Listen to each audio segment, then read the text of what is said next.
Now come to the urgent question. Gavin Robinson. Thank you very much, Mr. Speaker.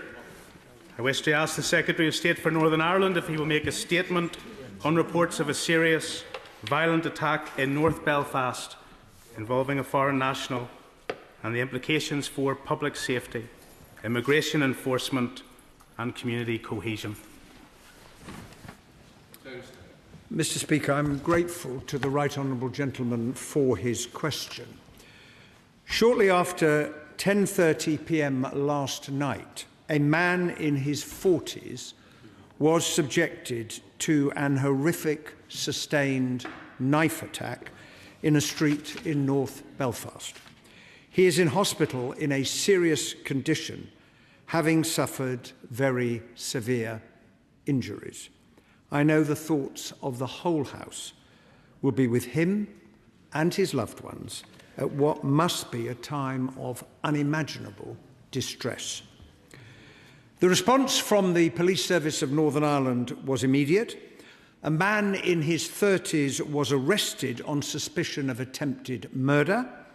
He remains in police custody and the PSNI are continuing to investigate.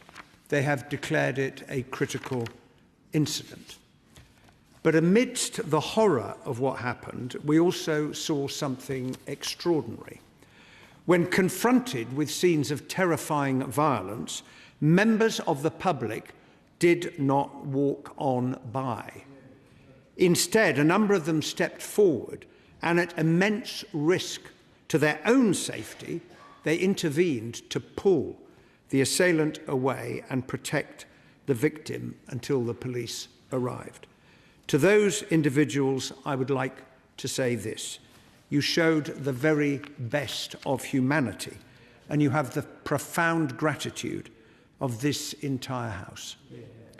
This was a horrific and brutal attack, and the PSNI are seeking to provide support and reassurance to the local community. The Chief Constable, to whom I have spoken twice this morning, and his officers have our full, unwavering support as they pursue their inquiries.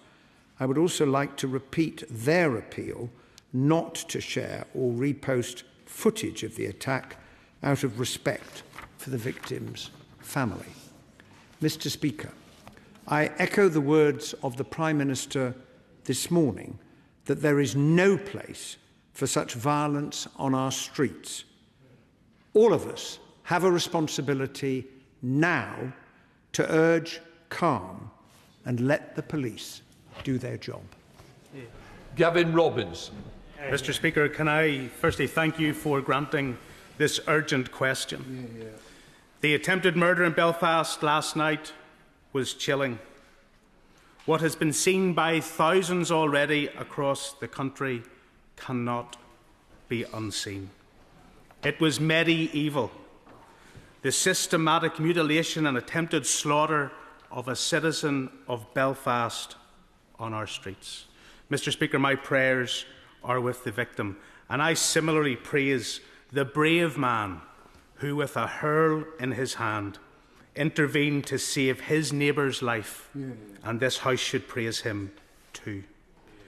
Mr. Speaker, what occurred last night will have profound implications for community cohesion in this country.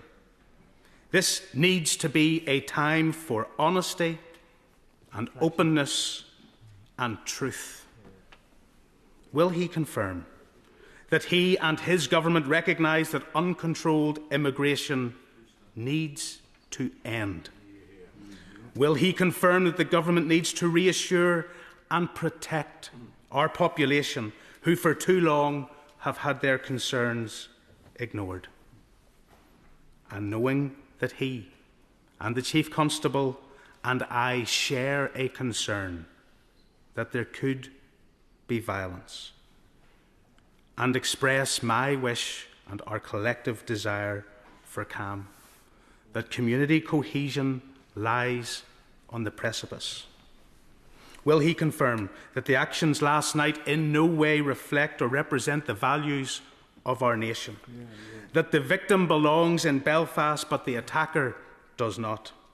Having abused the privilege of our nation, the perpetrator living in the UK under a 5-year visa, needs to be convicted and deported on the first flight out on a one-way ticket. Well, I would say to the right honourable gentleman, first of all, the footage that many people have seen is indeed truly horrifying. On his last point, as he will be well aware, any foreign national who abuses the hospitality of this country to commit crime should be in no doubt of our determination to deport them. We need to allow the criminal justice process to take place. On his question about net migration, as he will know, it is now down 82% from the peak reached under the previous government.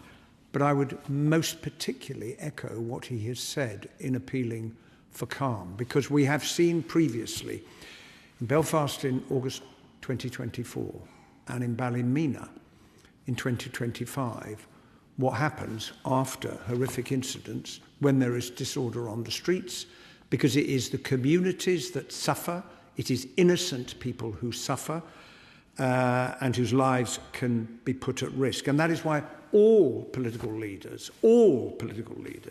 have such a solemn responsibility to urge the calm that I have called for in my response to his question today. Chris Moore. Thank you, Mr. Speaker. Can I thank the Secretary of State for his statement, and can I also thank my right honourable friend for asking the question. As a member of the Northern Ireland Select Committee, I've visited Belfast on several occasions and have been struck by the incredible nature of the community spirit and the incredible city. What we witnessed last night is the worst of humanity, but also the best of humanity. I think it is incredible that bystanders came to the aid of that individual suffering a brutal attack. Can the Secretary of State assure me that the PSNI will be given every resource they need to conduct a swift investigation and ensure that all facts are shared with the public? And can we also ensure that those brave people who rushed to the aid of one of our own countrymen is given the honour and the reward that they deserve for representing the best of our humanity? State. Well, I say to my honourable friend that I know from the conversations I've had with the Chief Constable this morning that the PSNI are treating this, of course, as the House would expect, with the utmost seriousness and are pursuing their inquiries. We need to let the police investigation and in due course any criminal justice process take its place. I am in favour of as much information being shared as soon as possible, and I would report to the House, Mr. Speaker, that the PSNI will be holding a press conference in approximately 5.5 minutes' time to provide more information about the incident. I also join my honourable friend in expressing hope that the bravery that we saw on the streets of North Belfast last night may in due time be recognised. Minister Matt Vickers.